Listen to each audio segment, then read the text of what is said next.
భారతదేశంలో స్త్రీని ఒక దేవతగా కొలుస్తారు. కానీ స్త్రీ చేస్తున్న పనేంటి? నేను విష్ణుప్రియ గురించి మాట్లాడుతున్నా.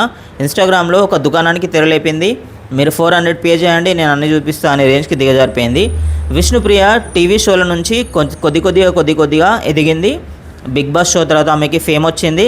అండ్ ఆ ఫేమ్ను కాపాడుకుంటే కూడా ఆమె సర్వైవ్ అవ్వగలదు, అంటే ఒక కెరీర్ అనేది బిల్డ్ చేసుకోగలదు.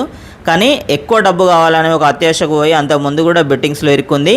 అండ్ ఇప్పుడేమో ఏకంగా ఒక భారీ అంటే ఎక్స్పోజ్ చేయడానికి ఆమె రెడీ అయింది. అండ్ ఈ ఇష్యూ స్టార్ట్ కాకముందు ఆమెకి 1300 మంది సబ్స్క్రిప్షన్స్ ఉంటే ఎవరైతే 400 పే చేసి చూసేవాళ్ళు. అండ్ ఇప్పుడు వాళ్ళు 6900 మందికి చేరుకున్నారు. అంటే ఆమెకి దాదాపుగా నెలకి 27 లక్షల అమౌంట్ వస్తుంది. 27 లక్షల 60,000 అమౌంట్ వస్తుంది.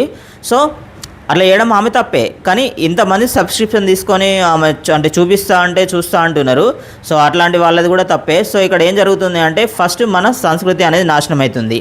ఇప్పుడు ఒక స్త్రీ మన సంస్కృతిని కాపాడాలి, అట్లాంటి స్త్రీ మన సంస్కృతిని నాశనం చేస్తుంది. అయినా కూడా మహిళా సంఘాలు కానీ లేకుంటే ఇంకెవరైనా సంఘాలు కానీ ఎవరు కూడా దీనిపైన రియాక్ట్ అవ్వట్లేదు. అండ్ ఆమె చేసేది 100% తప్పే.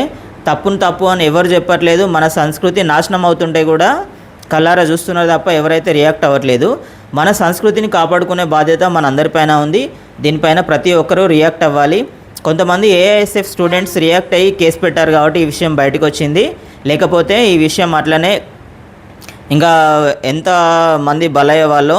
సో ప్రతి ఒక్కరు కూడా మీరు నిజమైన భారతీయులైతే మీకు మన సంస్కృతి పైన గౌరవం ఉంటే ఈ వీడియో పైన ప్రతి ఒక్కరు కూడా రియాక్ట్ కండి విష్ణుప్రియ పైన. Thank you. ఓకేనా?